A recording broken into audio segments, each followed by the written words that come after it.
Hello everyone, welcome to IQTab. So let's start with the newspaper analysis for 30th of March. Now first things first, let's understand कि आज हमें कौन कौन से news को discuss करना है.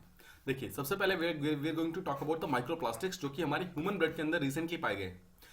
हुआ ये है कि रिसेंटली एक स्टडी हुई है जो कि नीदरलैंड्स के अंदर हुआ है. वहां पर जो ह्यूमन ब्लड को जो टेस्टिंग की गई उसके अंदर से माइक्रोप्लास्टिक के बहुत सारे डिफरेंट वेरिएंट्स पाए गए हैं. सो एग्जैक्टली माइक्रोप्लास्टिक क्या होते हैं, हमारे ह्यूमन ब्लड के लिए वो हार्मफुल क्यों है और क्यों ये माइक्रोप्लास्टिक हमारे ब्लड के अंदर नहीं होने चाहिए थे, इसके बारे में हम बात करेंगे. Second will talk about Malabar rebellion. Now ये हमारे मॉडर्न हिस्ट्री का पार्ट है. नाउ आपने इसको मॉडर्न हिस्ट्री के अंदर ऑलरेडी कंप्लीट कर लिया होगा, आपने 1921 के आसपास में मॉडर्न जो मालाबार रिबेलियन वाला कंसेप्ट को कंप्लीट कर लिया होगा, but still just treat it as the revision article. आप इसको रिवीजन की तरह समझ सकते हैं. ठीक है, इसमें आपको अगर कोई डाउट्स होंगे मालाबार से रिलेटेड वो भी आपको क्लियर हो जाएंगे. Alright, next will talk about a new term जो कि इकोनॉमिक्स का एक टर्म है जो कि लगातार न्यूज में है. That term is called shrinkflation. Shrinkflation क्या होता है इसके बारे में हम समझेंगे. And finally will talk about new एक टाइप का एनिमल का स्पीसीज है that is called as desert fox. Now desert fox जो है उसको एक न्यू बीमारी दिखी गई है, इसका नाम जिसे कहते हैं मैंगे. सो डेजर्ट फॉक्स क्या होता है और सेकंड चीज मैंगे क्या होता है, इन सब चीजों के बारे में हम यहाँ पे डिस्कस करने वाले हैं. Let's move on to the first thing where we are going to talk about the microplastics जो कि रिसेंटली हमारे ह्यूमन ब्लड के अंदर पाए गए हैं.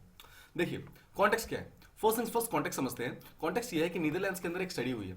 उस स्टडी के अंदर ये पाया गया है कि जो कुछ बहुत ही छोटे छोटे पार्टिकल्स ऑफ प्लास्टिक, ना देखिए जो जो यहाँ पर छोटे छोटे पार्टिकल्स होते हैं they are called as microplastics. Micro means small and plastic means plastic.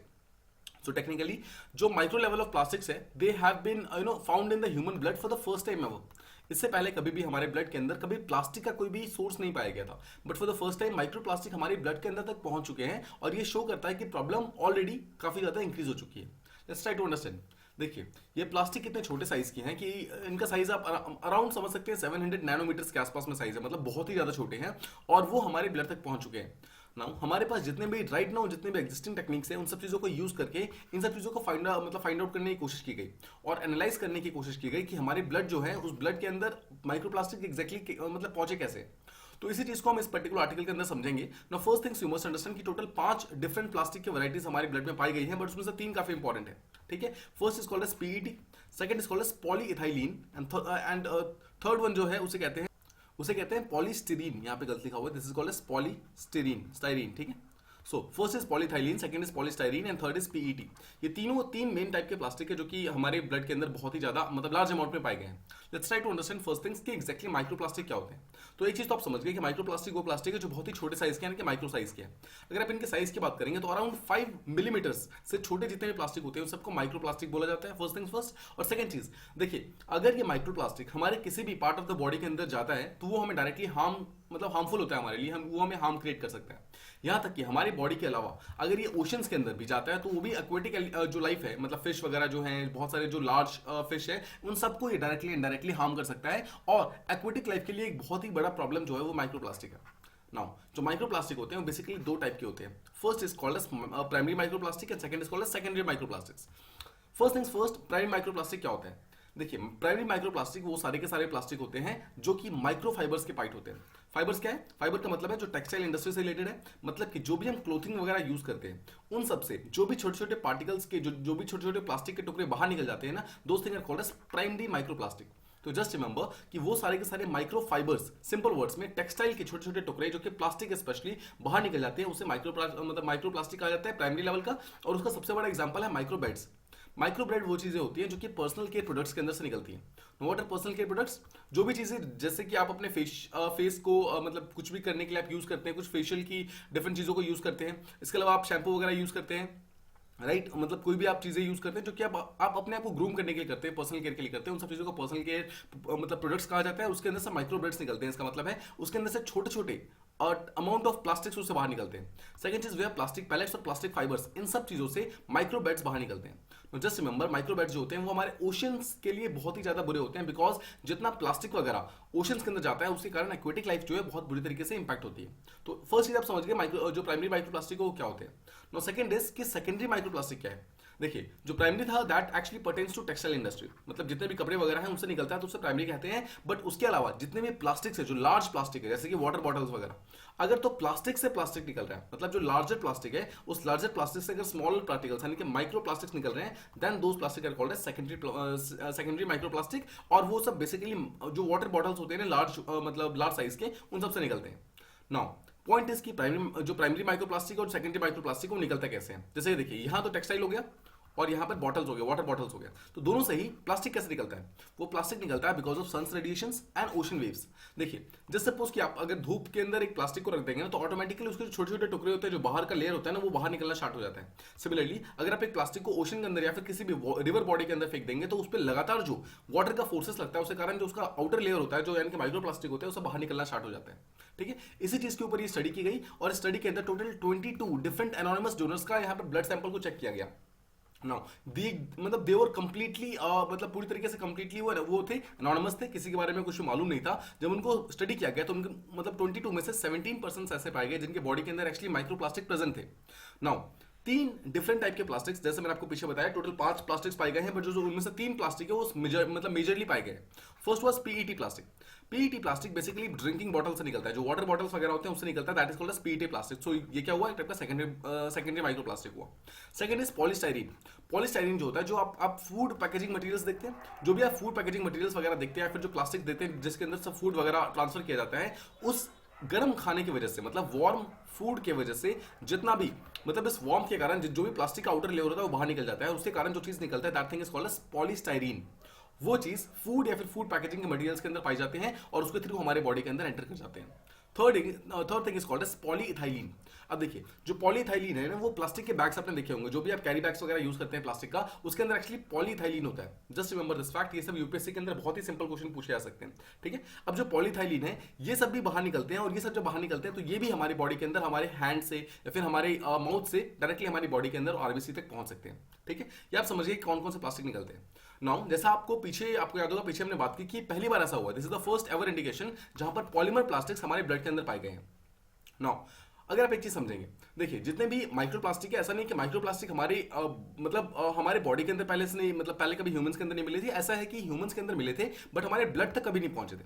देखिए इससे पहले जो बेबी के फीसेस होते हैं ना, जो बेबी जो कि छोटे छोटे बेबीज होती हैं, उनके फीसेस जो होते हैं, यानी कि जो एक्सक्रीटा होता है, उसके अंदर से माइक्रोप्लास्टिक के बहुत सारे डिफरेंट मतलब हमें एविडेंसेस मिले थे पहले, और ये सब चीजें ऑलमोस्ट 10 टाइम्स हायर था एज कंपेयर टू अभी जितना हमारे ब्लड के अंदर पाया गया। इसका मतलब है कि इससे ज्यादा प्लास्टिक बेबीज के अंदर, मतलब छोटे छोटे जो न्यूली बॉर्न बेबीज होते हैं, उनके बॉडी के अंदर पाया जाता था।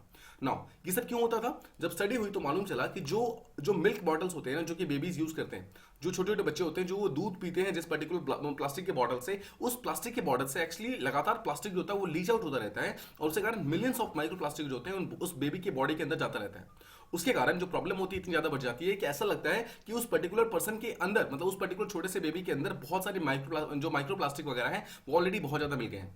Right, this is the biggest problem. उसके कारण क्या होता है, देखिए माउथ से वो पार्टिकल्स बॉडी के अंदर एंटर करते हैं, उसके बाद डिफरेंट ऑर्गन्स तक जाते हैं, लिवर्स तक, स्प्लीन तक, ब्लड तक, हार्ट तक, यहां तक कि किडनीज वगैरह तक पहुंच जाते हैं। उसके कारण किडनी काम करना बंद कर देता है, बिकॉज आवर किडनी जो है, it is not designed to filter out microplastic या फिर प्लास्टिक। देखिए प्लास्टिक जो है एक नॉन बायोडिग्रेडेबल सब्सटेंस है, जो कि बायोडिग्रेड नहीं हो सकता है। हमारे लिवर के पास इतनी कैपेसिटी नहीं है कि वो प्लास्टिक जैसे सब्सटेंसेस को यहाँ पर पूरी तरीके से एलिमिनेट कर सके, उसको डिग्रेड कर सके, and that is why problem और ज्यादा बढ़ जाती है। बिकॉज अगर वो लिवर या हार्ट तक पहुंच जाता है, उसके कारण वहां पे वो ब्लॉकेट कर सकता है, और उसके कारण प्रॉब्लम जो है और ज्यादा इंक्रीज हो सकती है। ठीक है, एक चीज समझिए, हमारे हेल्थ के ऊपर एग्जैक्टली कौन कौन से इंपैक्ट आ सकते हैं ये हमें मालूम नहीं है, बट हमें ये चीज पता है कि हमारे डिफरेंट ऑर्गन्स को डायरेक्टली इंपैक्ट कर सकता है। ठीक है, अपार्ट फ्रॉम दिस आप ये चीज समझ गए, तो यहां पर ये रिजल्ट जो है, इस चीज ने इस पर्टिकुलर हाइपोथेसिस को सपोर्ट किया है कि जो हमारा बॉडी है वो डायरेक्टली प्लास्टिक्स को एब्जॉर्ब कर सकता है, मतलब हमारी बॉडी के अंदर प्लास्टिक्स अंदर जा सकती हैं और उसके बाद ब्लड स्ट्रीम के अंदर तक ट्रैवल कर सकती है। ठीक है, तो ये सब चीजें एक्चुअली सपोर्ट हो गई, ये सब चीजें यहाँ पर प्रूव हो गई है, उसके कारण जो प्रॉब्लम है और ज्यादा बढ़ गई है। नो, तो एक क्वेश्चन ये आता है कि अगर हमारी बॉडी के अंदर माइक्रोप्लास्टिक एंटर कर भी जाए तो उससे कंसर्न्स क्या क्या है, प्रॉब्लम्स क्या है। देखिए फर्स्ट चीज तो हमने देखा कि जो हमारे आरबीसी, यानी कि जो हमारा ब्लड है, ब्लड का जो मेन चीज है आरबीसी, उसके अंदर जो माइक्रोप्लास्टिक है वो मतलब एंटर करते हैं, और उसके कारण जो भी यहाँ पर ब्लॉकेट वगैरह होता है, ब्लॉकेट वगैरह लगा देते हैं। Just suppose this is artery. अगर ये आर्टरी है तो इस आर्टरी का मेन काम क्या है? आर्टरी का मेन काम है ऑक्सीजन को अंदर लेना, मतलब बाहर से एनवायरमेंट से ऑक्सीजन को अंदर लेना, और जो CO2 वगैरह है उसको यहाँ से बाहर रिलीज करना। नाउ जस्ट सपोज कि यहाँ पर अगर माइक्रोप्लास्टिक आ जाएंगे और माइक्रोप्लास्टिक अगर यहाँ पे जमा हो जाएगा, उसके कारण क्या होगा, इस पूरे के पूरे एरिया के अंदर यहाँ पे ब्लॉकेट्स आ जाएंगे। ब्लॉकेट होने के कारण जो हमारा एबिलिटी है टू ट्रांसपोर्ट ऑक्सीजन, वो यहाँ पर कहीं ना कहीं लिमिट हो जाएगी, और उसके कारण प्रॉब्लम बहुत ज्यादा बढ़ जाएगी, मतलब ऑक्सीजन को कैरी करने में मतलब प्रॉब्लम होने लगेगी। अपार्ट फ्रॉम दिस, फर्स्ट तो आप समझ गए कि रेस्पिरेटरी प्रॉब्लम से उसको इंक्रीज कर सकता है। सेकंड चीज देखिए, सेकंड चीज ये है कि जितने भी प्रेग्नेंट लेडीज होती है ना, उनके प्लेसेंटा, देखिए प्लेसेंटा इज द थिंग जिससे एक बेबी अपने मदर से कनेक्टेड होता है, तो उस प्लेसेंटा के अंदर भी माइक्रोप्लास्टिक के कुछ एविडेंसेस पाए गए हैं। यहां तक कि जो रैट्स हैं, मतलब रैट यानी कि चूहे, चूहे के ऊपर जब स्टडी की गई तो पाया गया जो प्रेग्नेंट रैट्स होती है ना, उसके अंदर भी जो रैट्स का जो प्लेसेंटा होता है, उस पर्टिकुलर मतलब रैट्स के प्लेसेंटा के अंदर भी माइक्रोप्लास्टिक के कुछ एविडेंसेस मिले हैं, जो कि शो करता है कि प्लेसेंटा से, जो प्लेसेंटा है उससे डायरेक्टली जो बेबी है उस बेबी के लंग्स तक, हार्ट्स तक, ब्रेन्स तक और अदर ऑर्गन्स तक डायरेक्टली पहुंच सकता है, यानी कि उस फीटस के different part of the body तक पहुंच सकता है। और उसके कारण जब वो बेबी बॉर्न होता है उसके कारण उसके बॉडी के अंदर ऑलरेडी कुछ ना कुछ डिजीज ऑलरेडी स्टार्ट हो जाता है। अब इसके कारण हमारे जो ह्यूमन सेल्स होते हैं उसको डायरेक्टली डैमेज करना स्टार्ट कर देता है। हमारे जो भी हमारे बॉडी के डिफरेंट पार्ट्स हैं उन सब के अंदर एंटर करके उन्हें एक अर्ली डेथ की तरफ मतलब धकेल देता है। हमारे पास एविडेंसेस है कि जो एयर पॉल्यूशन है, एयर पॉल्यूशन के कारण जितने भी डिफरेंट पार्टिकल्स हमारे बॉडी के अंदर एंटर करते हैं, जैसे कि PM2.5 हो गया, PM10 हो गया, ये सब जो हमारी बॉडी के अंदर एंटर करता है तो वो क्या करता है, हमारी बॉडी के अंदर हार्मफुल रिएक्शंस वगैरह करता है। उसके कारण हमारी बॉडी उसे झेल नहीं पाती है, उसके कारण लोगों की प्रीमेच्योर डेथ हो जाती है, यहाँ पर अर्ली डेथ होती है। सेम चीज यहाँ पर माइक्रोप्लास्टिक कर रहा है, जहां पर देखा गया है कि बहुत सारे लोगों की यहाँ पर अर्ली डेथ हो रही है because of this microplastic thing. Now सबसे ज्यादा अगर आप देखेंगे तो कौन इससे मतलब सबसे ज्यादा वल्नरेबल कौन है, तो दीज आर बेबीज, मतलब जो छोटे छोटे बच्चे होते हैं। अगर बेबीज ना भी हो तो उनके बॉडी के अंदर माइक्रोप्लास्टिक इतना ज्यादा एक्यूमुलेट हो जाता है कि जो छोटे मतलब जो यंग चिल्ड्रन होते हैं, जैसे 10-12 साल के जो बच्चे होते हैं, उनके बॉडी के अंदर भी माइक्रोप्लास्टिक काफी ज्यादा प्रॉब्लम कर रहा है, उसके कारण डेथ जो है लगातार इंक्रीज होती जा रही है। तो ये था हमारा सारा टॉपिक्स माइक्रोप्लास्टिक के बारे में। आई होप आपको ये चीज प्रॉपर्ली समझ आ गया। ना इससे रिलेटेड एक क्वेश्चन आया था जो कि 2019 के प्रीलिम्स के अंदर आया था, आप इसको ट्राई कीजिए। बहुत ही सिंपल क्वेश्चन था। द क्वेश्चन इज कि why is there a great concern about the microbeads that are released into the environment. जो माइक्रोबेट्स, जैसे मैंने आपको पीछे बताया, माइक्रोप्लास्टिक एक टाइप का पार्ट होते हैं, जो प्राइमरी माइक्रोप्लास्टिक होते हैं उसी का पार्ट होते हैं, जो कि टेक्सटाइल इंडस्ट्री से बाहर निकलता है। आपको याद है? तो जो टेक्सटाइल से बाहर निकलता है वो एक्जैक्टली किस तरीके से हमारे एनवायरमेंट को नुकसान पहुंचा सकता है, इसके बारे में क्वेश्चन है। तो options are they are considered harmful to marine ecosystems, they are considered to cause skin cancer in children, third is they are small enough to be absorbed by crop plants, fourth is they are often found to be used as food adulterants। ये चारों आपके पास option है, आपको इसको try करना है। Video को pause कीजिए, आप इसको ट्राई कर सकते हैं। ऑलराइट, सो आई होप कि आपने ट्राई किया होगा। नाउ देखिए, इसको हम बारी बारी से इसको हम एक प्रीलिम्स की तरह इसको सॉल्व करने की कोशिश करते हैं। तो सबसे पहले ढूंढना आपको यह है कि इनमें से कौन सा नहीं हो सकता है। We are talking about microbeads. Microbeads को अगर आप हल्के से डिफाइन करेंगे तो यहाँ पर कहीं ना कहीं देखिए माइक्रोबेट्स की बात है, तो माइक्रोबेट्स का मतलब है टेक्सटाइल इंडस्ट्री, ठीक है। और आपको मैंने बताया था ये दो चीजों को सबसे ज्यादा ये हार्म करता है। एक तो करता है ह्यूमंस को और सेकंड करता है ओशंस को। ओशन यानी कि जो एक्वेटिक लाइफ है उसको हार्म करता है। तो सबसे पहले देखिए, क्या ये फूड एडल्ट्रेंट हो सकता है? जी हाँ, बिल्कुल हो सकता है। तो इसको हम ऑप्शन को रखते हैं फिलहाल। Second is they are small enough. Yes, they are small enough because ये माइक्रोप्लास्टिक्स है to be absorb by crop plants. क्या प्लांट्स इसको एब्जॉर्ब कर सकती है? नो, ऐसा हमने कोई भी बात नहीं की, राइट। क्रॉप प्लांट्स को इसको ऑब्जर्व करने के बारे में कोई भी हमने डिटेल नहीं की है, इसको हम छोड़ दीजिए, इसको बिल्कुल बाहर कर दीजिए। थर्ड ऑप्शन है they are considered to cause skin cancer. देखिए, हमने बहुत सारे डिफरेंट डिजीज के बारे में बात की। मैंने आपको हार्ट के बारे में बताया, लंग्स के बारे में बताया, स्प्लीन के बारे में बताया, मैंने आपको आरबीसी के बारे में बताया, बट क्या कहीं पर भी कैंसर वर्ड यूज किया? नहीं ना। तो इसलिए स्किन कैंसर का तो यहाँ पर सवाल ही नहीं उठता है। माइक्रोप्लास्टिक हमारे बॉडी के अंदर एंटर करती है, तो बाहर का जो स्किन है उस पर कैंसर तो एटलीस्ट कॉज नहीं कर सकता। वो कैंसर कॉज करने के लिए वहां पर ट्यूमर होना जरूरी है, और ट्यूमर जो है प्लास्टिक्स कॉज नहीं कर सकती है। तो ये ऑप्शन भी गया, यानी कि आंसर या तो ए है या फिर डी है। Now let's try to understand. First option बोल रहा है they are considered harmful to marine ecosystem। यहाँ पर marine ecosystem के बारे में बात करते हैं। और सेकंड बोलता है they are often found to be used as food adulterants। Now इन दोनों में से अगर आपको एक चूज करना हो तो कौन सा आंसर चूज करेंगे? ध्यान सोचिए, द आंसर इज ए, यानी कि मरीन इकोसिस्टम। हमने पहले ही बात की थी, जो हमारा ओशंस वाला पार्ट है, हमारा जो एक्वेटिक इकोसिस्टम है, उसके अंदर सबसे ज्यादा यहाँ पर ये हार्मफुल मतलब हार्म क्रिएट करता है। अगर यहाँ पर एक दूसरा ऑप्शन होता, जो ऑप्शन ये बोलता कि they can directly cause problems in foetus, ठीक है, या फिर यंग चिल्ड्रन, तो हमारा आंसर वो भी हो सकता था। मतलब उन दोनों में से कोई एक चूज करना पड़ता। बट अगर वो ऑप्शन होता तो फिर ये ऑप्शन नहीं होता। इन दोनों में से कोई एक ही ऑप्शन होता, बिकॉज आंसर या तो मरीन इकोसिस्टम होगा या फिर यंग चिल्ड्रन होंगे, ठीक है। आई होप आपको ये चीज प्रॉपर्ली समझ आ गई और आपको ये चीज आंसर सही होगा। ऑलराइट, तो ये था हमारा first topic. Now let's move on to the next one. यहाँ हम बात करने वाले एक हिस्ट्री के टॉपिक के बारे में, जहां मालाबार रेबेलियन के बारे में बात करेंगे। आई होप आपने मालाबार रेबेलियन को अपने मॉडर्न हिस्ट्री के अंदर ऑलरेडी कंप्लीट कर लिया होगा, but still let's try to revise this particular topic from prelims point of view, ठीक है। इसके बारे में कोई भी डाउट्स वगैरह है तो आपको उस चीज को हम अभी क्लियर कर देंगे। Alright, first things first, Malabar rebellion का कॉन्टेक्स्ट क्या है? देखिए, कॉन्टेक्स्ट ये है कि हमारी इंडिया के अंदर एक बॉडी है that is called as Indian Council for Historical Research, ICHR। Now ICHR ने अपने कुछ दिनों पहले एक डिसीजन लिया था, जिसमें उन्होंने ये बोला था कि 1921 का जो मालाबार रिबेलियन है ना, उसमें जितने भी डिफरेंट पर्सन्स इन्वॉल्व थे, उन सबको फ्रीडम फाइटर की लिस्ट से बाहर निकालना है। फिर समझिए, मालाबार रिबेलियन में जितने भी फ्रीडम फाइटर्स इन्वॉल्व थे, उन सबके नेम्स को फ्रीडम फाइटर के लिस्ट से बाहर निकालना है। इसका मतलब है जो Indian Council for Historical research है, वो एक्चुअली इन फ्रीडम फाइटर्स को फ्रीडम फाइटर नहीं मानती है और उसको इस लिस्ट से बाहर निकालना चाहती है, ठीक है। बट उन्होंने फिलहाल ये मतलब अपडेट ये है कि उन्होंने अपने इस डिसीजन को डिफर कर दिया है, मतलब बोला है कि ये डिसीजन हम बाद में लेंगे, फिलहाल के लिए इसको इंप्लीमेंट नहीं किया गया है। Now first things first, Malabar rebellion के वो कौन से लीडर्स थे जिनको यहाँ पर इस लिस्ट से बाहर निकालने की बात की जा रही है? तो दो पर्सन के नाम आपको याद होने चाहिए। पहले का नाम था वरियम कुनाथू कुन अहमद हाजी, और सेकंड का नाम था अली मुस्लियार। ये दोनों बहुत ही इंपॉर्टेंट नेम्स है और आपको ये नाम दोनों पता होने चाहिए, ठीक है, बिकॉज ये क्वेश्चन डायरेक्टली प्रीलिम्स के अंदर पूछा सकता है, बिकॉज ये लगातार न्यूज के अंदर चल रहा है पिछले 1-2 साल से। Alright, first things first, ICHR के बारे में कुछ इन्फॉर्मेशन देख लेते हैं, क्या क्या आईसीएचआर क्या है। पहली चीज तो ये एक टाइप का ऑटोनोमस बॉडी है जिसको 1972 के अंदर बनाया गया था under the registration of society registration act 1860 के अंदर इसको बनाया गया था, और ये मिनिस्ट्री ऑफ एजुकेशन के अंदर काम करता है। तो आपको मिनिस्ट्री जो है वो पूछ सकता है कि कौन सा मिनिस्ट्री के अंदर ये चीज काम करता है। तो फर्स्ट चीज जो आप समझ गए बेसिक चीज है। Now let's try to focus on the background कि एग्जैक्टली हुआ क्या था। देखिए 16th सेंचुरी के आसपास का टाइम चल रहा था। 16th century was the time जिस टाइम पोर्तुगीज पहली बार हमारे इंडिया के अंदर आते हैं। जब पोर्तुगीज हमारे इंडिया के अंदर आए थे तो उन्होंने ये एक चीज देखा कि देखिए this was India and this was Kerala, right. आप जानते हैं कि केरला के अंदर there is a place called as Calicut, और कैलीकट के अंदर सबसे पहले वो आते हैं, और ये सारा का सारा जो कोस्ट है उस सारे के सारे कोस्ट को मालाबार बोला जाता है। They are called as Malabar coast. तो जब वो मालाबार कोस्ट के आसपास में आते हैं पोर्तुगीज, तो वो एक चीज देखते हैं कि इस एरिया के अंदर दो डिफरेंट लोग ट्रेड करते हैं। पहले जो ट्रेड करने वाले हैं वो है अरब्स। अरब्स यहाँ पर ऑलरेडी ट्रेड कर रहे थे, मतलब मालाबार कोस्ट के ऊपर केरला के अंदर ऑलरेडी अरब्स ट्रेड कर रहे थे। और सेकंड जो ट्रेड कर रहे थे उनका नाम था मपिलास, ठीक है। इन्हीं को यहाँ पर मोपलेस बोला जाता है, मतलब जिस मोपलास कम्युनिटी के बारे में बात कर रहे हैं वो लोग यहाँ पे ट्रेड कर रहे थे।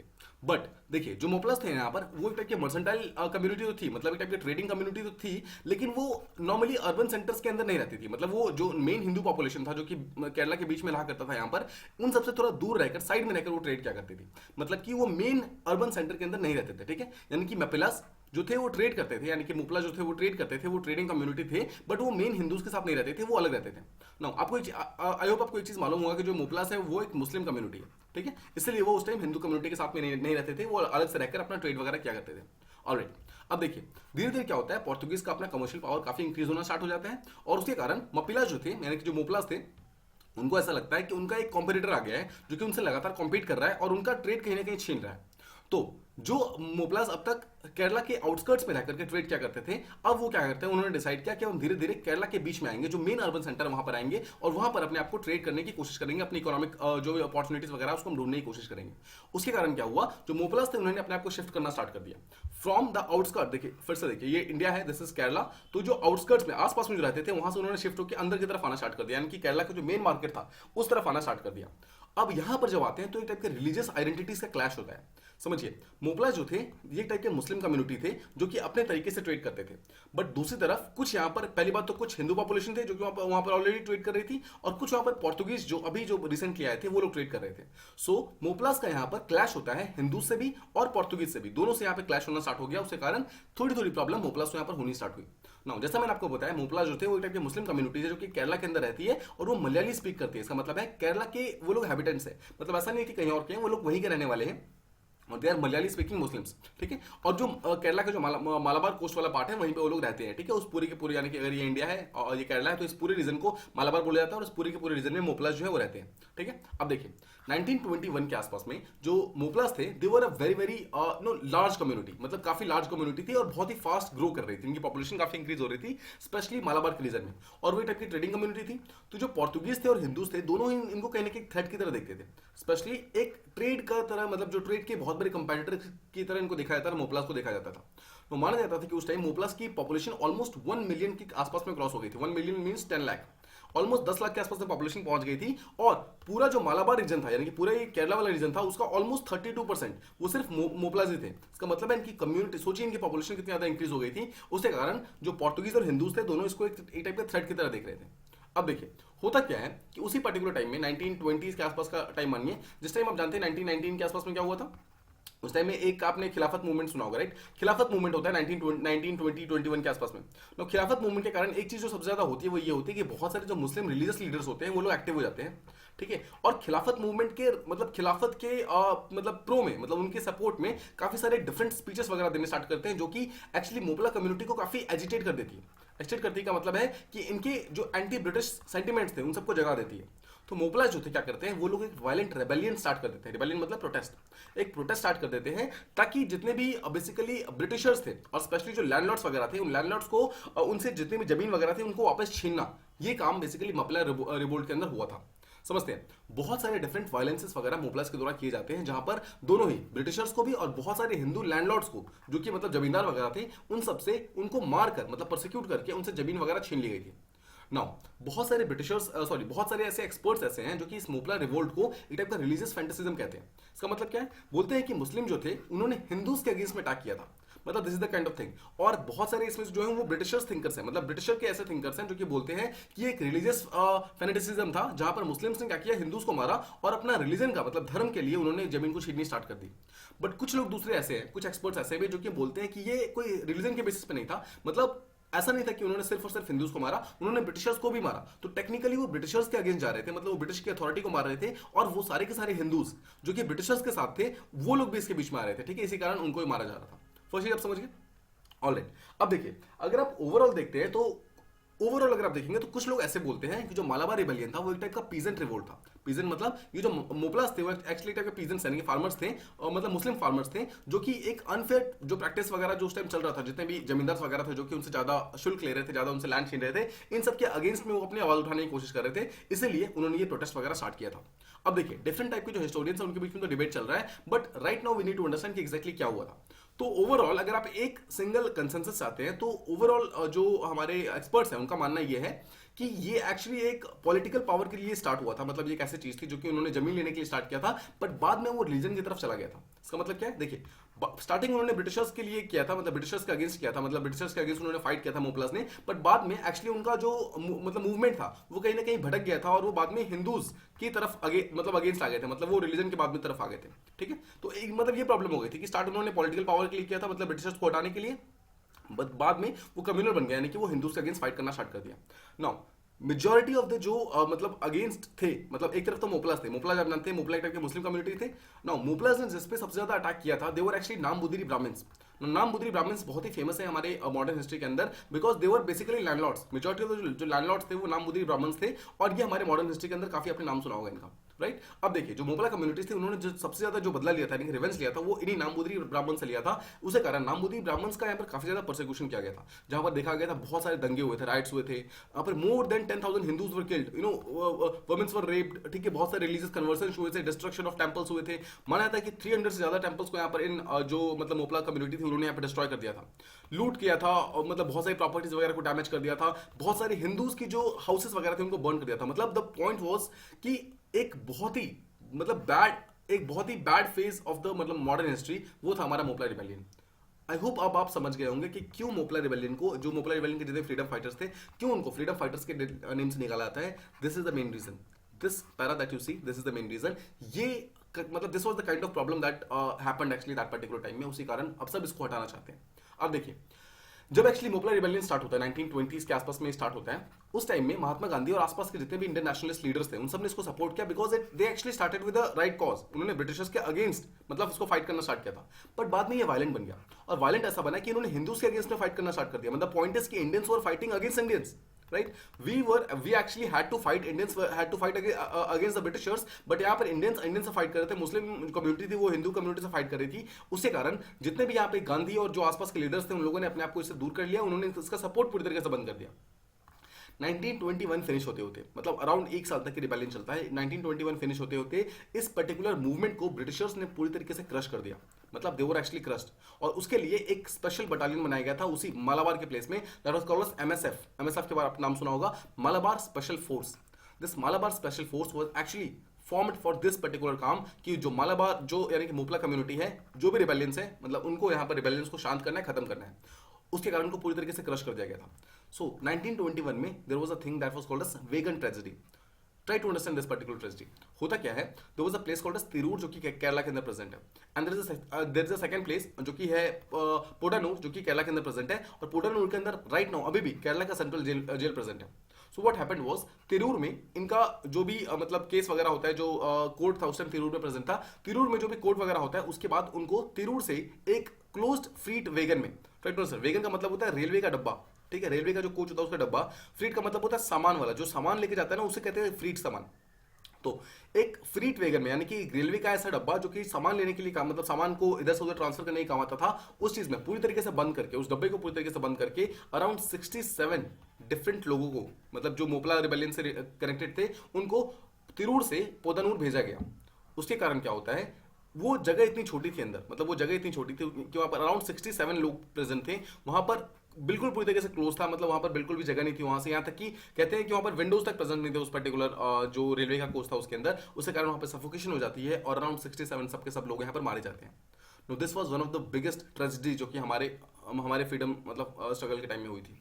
नाउ ये 4 फोटोज अगर आप देखेंगे तो आपको आई होप मतलब इस पर्टिकुलर इवेंट की आपको सिवियरिटी के बारे में मालूम चलेगा। Now this is the wagon जो कि आज भी जो केरला का सेंट्रल म्यूजियम है उसके अंदर इसको रखा गया है। सो जस्ट देखिए यही वो एक्चुअली वैगन था जो कि मालाबार ट्रेजेडी के अंदर इस चीज को यूज किया गया था। इसी छोटे से वैगन के अंदर 67 पीपल वर किल्ड।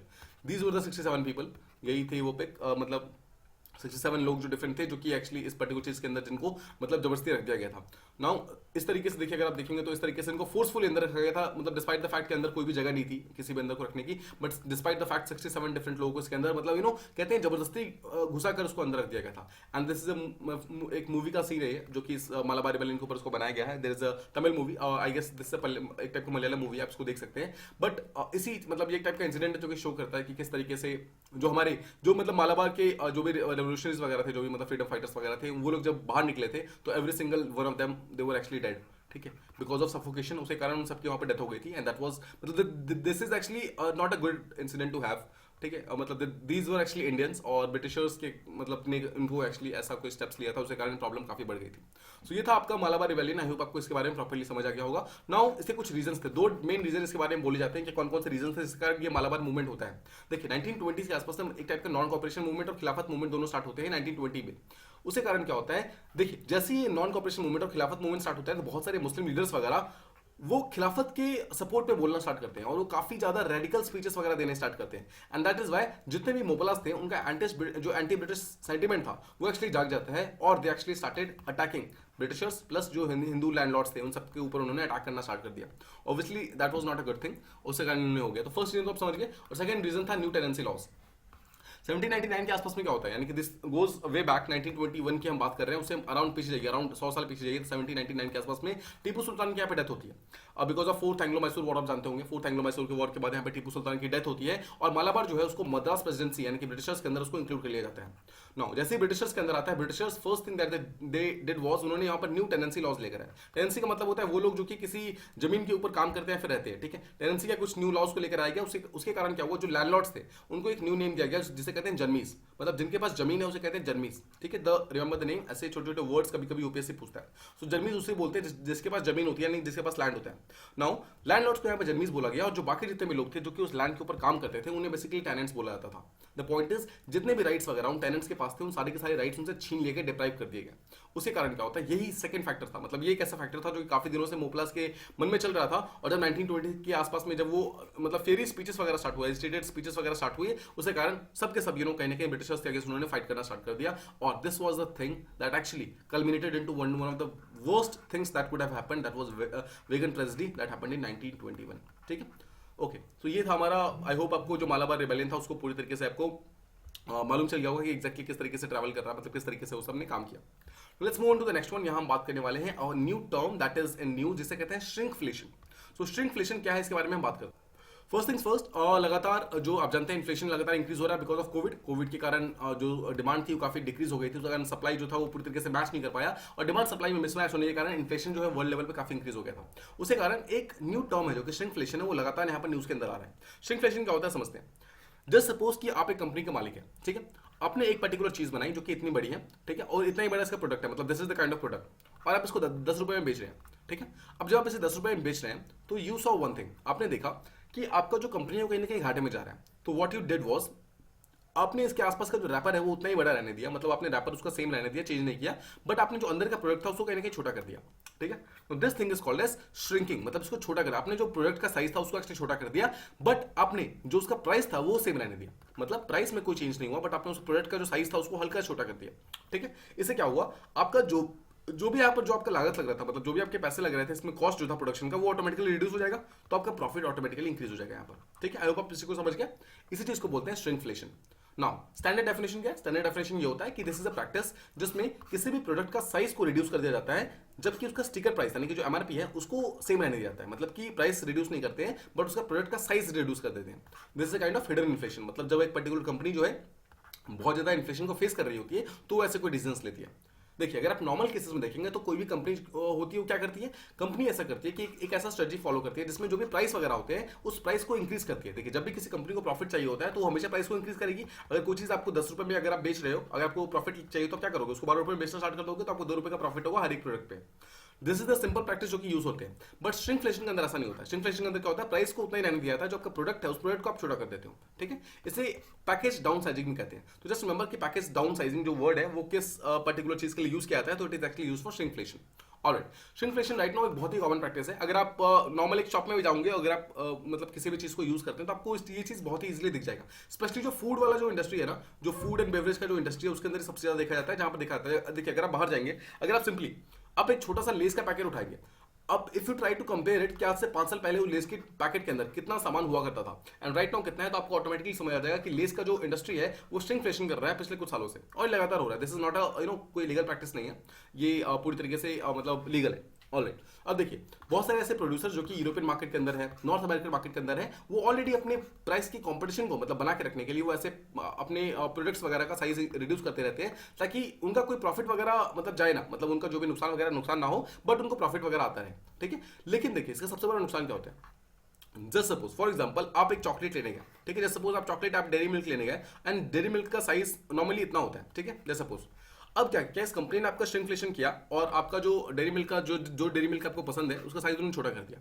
तो पैकेट का साइज सेम रहने दिया बट अंदर जो डेयरी मिल्क है वो सिर्फ इतनी बड़ी है। So when you will pay the same amount, जैसे सपोज आप इसको खरीदने के लिए पहले 20 रुपीज देते थे और अभी भी आप 20 रुपीज दे रहे हो। सो अर्लियर आपको 20 रुपए में इतना मिलता था बट अब आपको सिर्फ इतना मिल रहा है, तो आपको फ्रस्ट्रेशन होगा, डेफिनेटली होगा, राइट। सो सबसे बड़ी इसकी प्रॉब्लम यह है कि कस्टमर का फ्रस्ट्रेशन लेवल जो इंक्रीज हो जाता है और उसके कारण जो कस्टमर जो कि पहले इसको खरीदते थे वो खरीदना बंद कर देते हैं और कंज्यूमर का जो सेंटीमेंट है वो कहीं ना कहीं खराब हो जाता है उस पर्टिकुलर ब्रांड से। हो सकता है कि अब आप डेयरी मिल्क को खरीदना बंद कर दो और आप उसके बदले में कोई सब्स्टिट्यूट का कोई दूसरा प्रोडक्ट है उसको आप यूज करना स्टार्ट कर दो। Now as example just see this particular thing, just suppose कि 2 लीटर का कोई मतलब कोई सोडा का बॉटल है, ठीक है, जो कि $5 का मिलता है। नाउ अगर आप इस चीज को देखेंगे तो जस्ट सपोज पहले ये मिलता था बट बाद में क्या होता है, इसको श्रिंकफ्लेशन किया जाता है। नाउ अभी भी ये 5 रुपए का ही मिल रहा है बट इसका साइज अगर देखो तो कंपैरेटिवली छोटा कर दिया गया, जहां पर इसके साइज को 1.75 लीटर का कर दिया गया। तो क्या हुआ, पहले 2 लीटर का मिलता था, अभी 1.75 लीटर का मिलेगा बट प्राइस सेम है। This thing is called shrinkflation. I hope आपको समझ आएगा कि पैकेजिंग जो है यानी कि जो सामान जो पहले बेच रहे थे वो सामान का जो क्वांटिटी था उसको रिड्यूस कर दिया जाता है। What are the causes, main causes क्या क्या है। सबसे बड़ा कॉस्ट तो ये है कि प्रोडक्शन कॉस्ट अगर इंक्रीज हो जाए, मतलब जो कॉस्ट ऑफ प्रोडक्शन जो लग रहा है अगर वो इंक्रीज हो रहा है तो ऑटोमेटिकली आपको श्रिंकफ्लेशन करना पड़ रहा है। जो भी कंपनीज वगैरह है वो अपने प्रोडक्ट्स को रिड्यूस कर दे रही है। सेकंड चीज, जो भी आपके रॉ मटेरियल्स वगैरह है अगर उसका कॉस्ट इंक्रीज हो जाए तो ऑटोमेटिकली आपको ये चीज करना पड़ेगा आपको अपने प्रॉफिट को बना के रखने के लिए। तो इससे क्या होता है, प्रोडक्ट का जो भी वेट होता है, वॉल्यूम होता है, क्वांटिटी होता है, हर एक चीज को रिड्यूस कर दिया जाता है ताकि अपना खुद का कोई भी लॉस वगैरह ना हो। नेक्स्ट चीज देखिए, नॉर्मली जब भी कोई श्रिंकफ्लेशन किया जाता है ना वो इतना कम किया जाता है कि जो प्रोडक्ट जो कंज्यूमर्स वगैरह हैं उनको वो क्वांटिटी जो रिड्यूस हो रही है वो पता ना चले, मतलब it should be too small to be noticed. समझिए, मान लीजिए कि पहले अगर डेयरी मिल्क आपको इतना मिलता था 10 रुपीज में, 10 रुपए में आपको इतना मिलता था, अचानक से अगर आपको कोई 10 रुपए में इतना सा आपको डेयरी मिल्क दे तो ऑटोमेटिकली आप इसका जो आपका साइज डिफरेंस है उसको आप ऑटोमेटिकली समझ जाएंगे। बट जस्ट सपोज कि इतना अगर मिलता था, अगर आपको अब इतना मिले, ठीक है, तो क्या आपको मतलब एक बहुत ही बेसिक आइडिया लग पाएगा कि हाँ कुछ चेंजेस हुए हैं, राइट। आई होप आपको समझ आ रहा होगा कि जो भी चेंज करना है, श्रिंकफ्लेशन का एक सिंपल सा आइडिया होता है जो कि डिफरेंट कंपनीज वगैरह यूज करती हैं, वो ये करती हैं कि बहुत ही स्मॉल चेंज करती हैं। नाउ देखिए, एक साल के बाद क्या होता है, इतना चेंज किया, अगले साल थोड़ा सा और कम कर देती है। तो अगर कुछ कोई चीज ग्रेजुअल चेंज होती है ना, तो ग्रेजुअल चेंज होने के कारण कभी पता नहीं चल पाता है कि कोई भी चेंजेस वगैरह हुए हैं और उसके कारण ऑटोमेटिकली प्रोडक्ट का जो प्राइस साइज होता है वो ऑटोमेटिकली रिड्यूस होता रहता है, कंपनी का प्रॉफिट इंक्रीज होता रहता है बट लोगों को पता नहीं चलता है और उसके कारण कभी कंपनी घाटे में नहीं जाती है। This is one of the biggest thing. Next एक और रीजन ये होता है कि कंपटीशन लगातार बढ़ रहा है। फियर्स कंपटीशन होने के कारण श्रिंकफ्लेशन भी बहुत सारी कंपनीज मतलब जो कंपनीज वगैरह करती है, स्पेशली और फूड और बेवरेज इंडस्ट्री के कारण। स्टार्टिंग में आपको एक एग्जांपल दिया था चिप्स के बारे में, लेज के बारे में। लेज भी देखिए ये सब चीजें करती है। लेज पहले मान लीजिए कि अगर इतना देती थी 10 रुपीज में, तो अब सिर्फ इतना देगी आपको 10 रुपीज में, बिकॉज उन्होंने अपना श्रिंकफ्लेशन किया, उन्होंने अपने प्रोडक्ट का जो क्वांटिटी है उसको रिड्यूस कर दिया, राइट। ये फूड और बेवरेज की इंडस्ट्री में बहुत सारा होता है। अब बेसिकली जो डिफरेंट प्रोड्यूसर्स वगैरह होते हैं वो ऐसे ऑप्शन ढूंढ रहे होते हैं कि जो भी कस्टमर्स वगैरह हैं उनसे उनको प्रॉफिट भी हो जाए बट अपना खुद का जो लॉस वगैरह है वो भी ना हो। सो दोनों चीजों को साथ में लेकर चलने के लिए this thing is called shrinkflation. But the most important thing right now जो श्रिंकफ्लेशन के अंदर से पूछा जा सकता है कि श्रिंकफ्लेशन का डेफिनेशन क्या है, या फिर सिंपल वर्ड्स में श्रिंकफ्लेशन का कोई भी एग्जांपल आपसे पूछ सकते हैं कि अगर एक पर्टिकुलर चीज जो कि पहले 5 रुपए में 2 लीटर की मिलती थी, अब 5 रुपए में अगर 1.75 लीटर की मिलती है तो उसे क्या बोलेंगे। This thing is called shrinkflation, ठीक है। जस्ट रिमेंबर दिस थिंग और you are good to go. Alright, now let's move on to the next one, जहां हम बात करने वाले हैं डेजर्ट फॉक्स के बारे में। डेजर्ट फॉक्स को आप ये इस इमेज में देख सकते हैं किस तरीके का दिखता है। अभी कॉन्टेक्स्ट ये है कि कुछ डेजर्ट फॉक्सेस यहाँ पर राजस्थान का जो जैसलमेर डिस्ट्रिक्ट है वहां पर पाए गए हैं, जहां पर वो मैंगे नाम के स्किन डिजीज से अफेक्ट हो रहे हैं। ठीक है, मैंगे स्किन डिजीज क्या होता है उसको मैं आगे बताऊंगा, बट राइट नाउ आपको बस समझना है कि डेजर्ट फॉक्स क्या होता है। देखिए, डेजर्ट फॉक्स की पॉपुलेशन हमारे इंडिया के अंदर काफी सारी प्रेजेंट है। राजस्थान के अंदर 2019 के अंदर जो वाइल्ड लाइफ सेंसस हुआ था उसके अराउंड 8000 प्लस जो डेजर्ट फॉक्सेस ऑलरेडी प्रेजेंट है। तो देखिए, जिसकी पॉपुलेशन ज्यादा है ऑब्वियसली उसका आयुसन स्टेटस क्या होगा, लीस्ट कंसर्न, उसके बारे में कोई टेंशन लेने की जरूरत नहीं है। कॉमन नेम्स क्या है इसका, डेजर्ट फॉक्स को एक्चुअली व्हाइट फुटेड फॉक्स बोला जाता है। अगर आप इसका इमेज देखेंगे तो आपको ऑटोमेटिकली समझ आएगा। देखिए, जो वो फुट देख रहे हैं ये सबके साथ व्हाइट कलर की फुट है, इसलिए इसको व्हाइट फुटेड फॉक्स बोला जाता है। बाकी जितने भी फॉक्सेस होते हैं उनके फुट बेसिकली व्हाइट नहीं होते हैं, या तो रेड होते हैं या फिर ब्राउन होते हैं। That is why they are called as white footed fox. Apart from this, जो साइट्स है यानी कि जो मतलब साइट्स का जो लिस्ट होती है उसके अंदर उसको अपेंडिक्स 2 के अंदर रखा गया है, यानी कि जो यहाँ तक कि जो वाइल्ड लाइफ प्रोटेक्शन एक्ट 1972 है उसके अंदर भी इसको अपेंडिक्स 2 के अंदर ही रखा गया है। ठीक है, दोनों चीजों के अंदर। तो आई होप आपको समझ आ गया। साइंटिफिक नेम आपसे कोई पूछेगा नहीं, बट वल्पेस वल्पेस प्यूसिला इसको बोला जाता है। ठीक है, ऑलराइट, ये आप समझिए डेजर्ट फॉक्स के बारे में बेसिक इन्फॉर्मेशन। नाउ देखिए, डेजर्ट फॉक्स जो है बेसिकली रेड फॉक्स का एक स्पीसीज है। रेड फॉक्स की टोटल 3 स्पीसीज ऐसी जो कि इंडिया के अंदर पाई जाती हैं। एक का नाम है डेजर्ट फॉक्स, एक का नाम है तिब्बतियन रेड फॉक्स और थर्ड का नाम है कश्मीरी रेड फॉक्स। ठीक है, जस्ट रिमेंबर। सो जो लार्जर है उसका नाम क्या है, रेड फॉक्स। रेड फॉक्स की टोटल 3 सब स्पीसीज है। पहले का नाम क्या है, डेजर्ट फॉक्स, सेकंड का नाम है तिब्बतियन रेड फॉक्स और थर्ड का नाम है कश्मीरी रेड फॉक्स। अब देखिए, जो डेजर्ट रेड फॉक्स है, जो डेजर्ट फॉक्स है उसके अंदर अगर आपको डिफरेंशिएट करना है कि जो आप सामने फॉक्स देख रहे हो कौन सा है, तो अगर जो पीछे वाली टेल है, टेल बिल्कुल अगर व्हाइट कलर की है, then that thing is called as जो डेजर्ट फॉक्स है। ठीक है, जैसे रिमेंबर कि जो रेड फॉक्स है उसका ऑब्वियसली टेल रेड कलर का होता है, जो कश्मीरी रेड फॉक्स है उसका ब्राउनिश कलर का होता है, बट वो व्हाइट नहीं होता है। जो डेजर्ट फॉक्स होता है उसके पैर भी यानी कि टोज भी और प्लस टेल भी दोनों ही उसके व्हाइट कलर के होते हैं। नेक्स्ट इज बीडी आइज, बहुत छोटी छोटी आइज होती हैं और छोटा सा स्नाउट होता है, हल्का सा यहाँ पर एक टाइप की निकली होती है। Let me show you snout. Snout किस चीज को बोलते हैं आपको समझ आ जाएगा। देखिए, अगर आप इस चीज को देखेंगे, इस चीज को देखिए, this thing is called snout.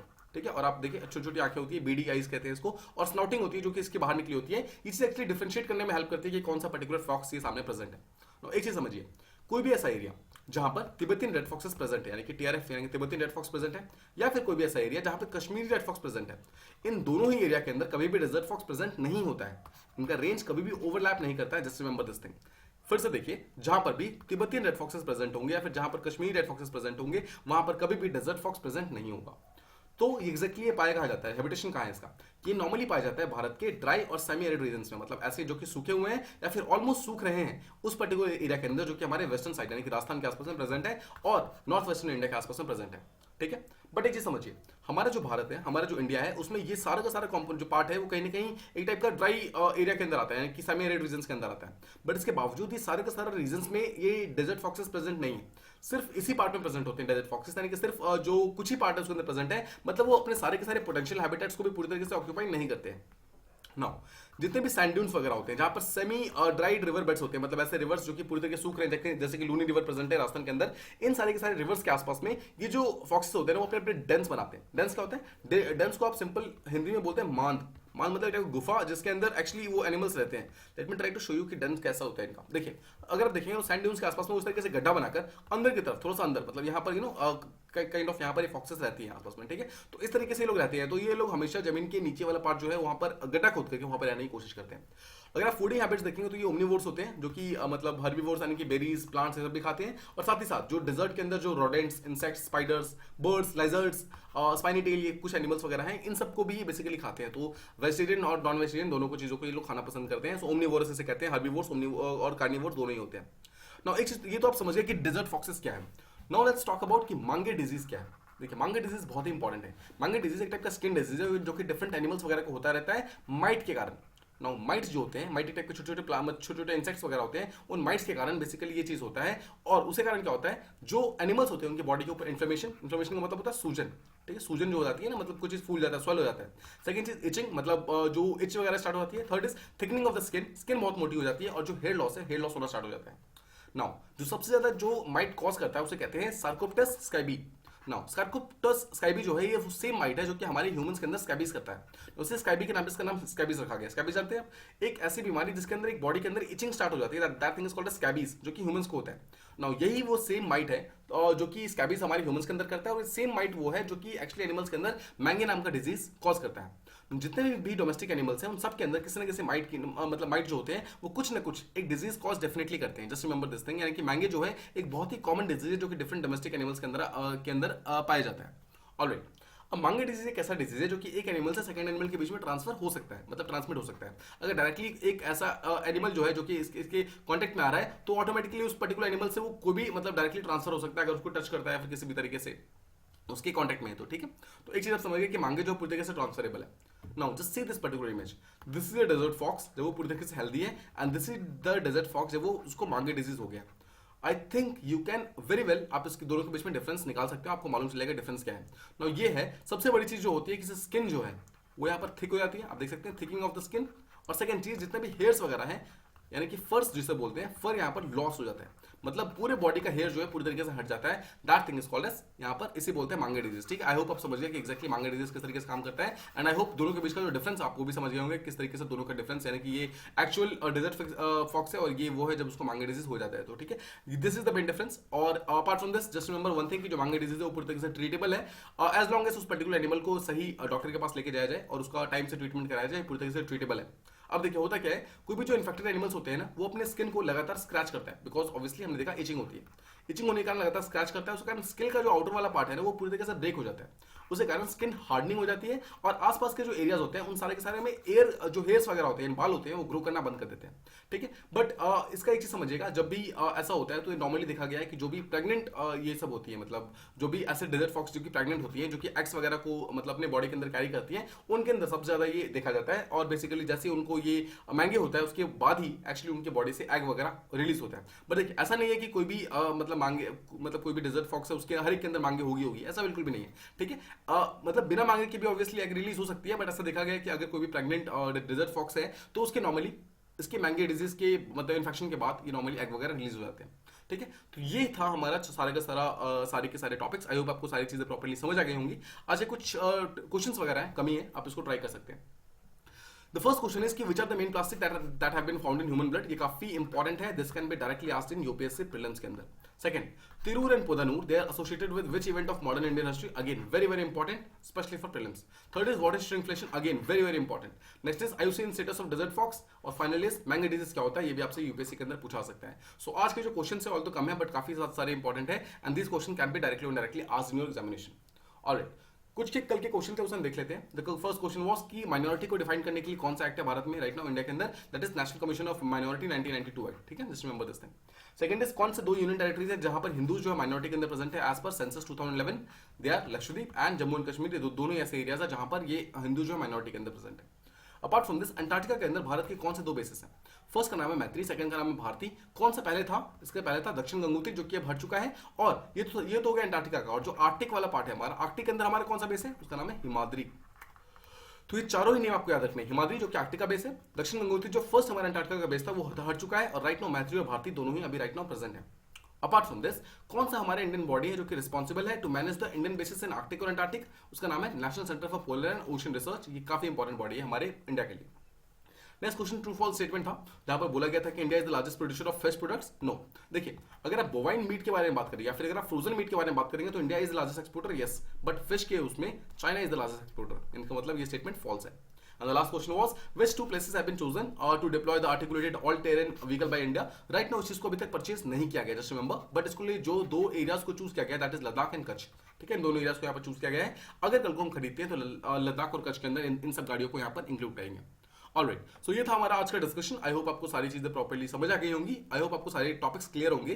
अगर आपको कोई भी डाउट है तो please do mention them in comment boxes. Will try to solve that as soon as possible and keep revising, ठीक है। सारे current affairs and static subjects को आप लगातार रिवाइज करते रहिए। अगर आपको उनसे भी कोई भी डाउट्स वगैरह है तो please do mention them in comment boxes, हम उसको रिप्लाई करेंगे, ठीक है। हम उसके जो भी सॉल्यूशंस वगैरह होंगे उसको डालने की कोशिश करेंगे। आई होप आपको ये वीडियो पसंद आई हो। अगर आपको उससे कुछ सीखने को मिला है तो please do like, share and subscribe, and thank you so much for listening.